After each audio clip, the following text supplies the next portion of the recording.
Hi, this is David Saville. Now, yesterday I recorded a video about being lazy and my take on the fact that laziness doesn't really exist. It's more a mask for fear.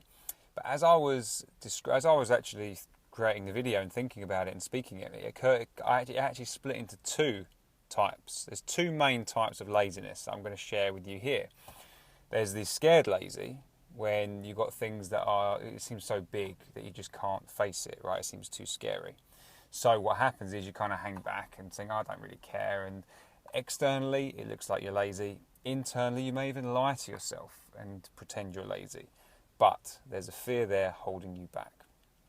Then there's the indecisive lazy. Now that's when there's too many choices. And so it's like, which one do you start with? Where the hell do you begin? And so that also looks like lazy because you can't get started. You know, you're just sitting there doing nothing, essentially, or at least it looks like it.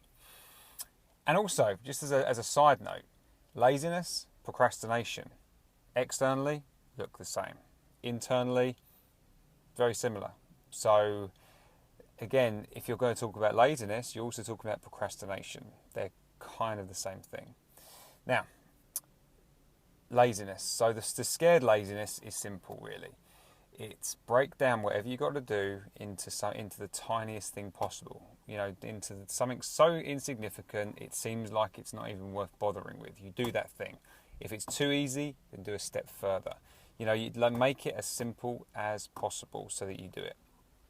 If it's the indecisive lazy, well, there's a few possibilities here. Now, it could just be that the actual thing that you want to do, none of them are worth your time.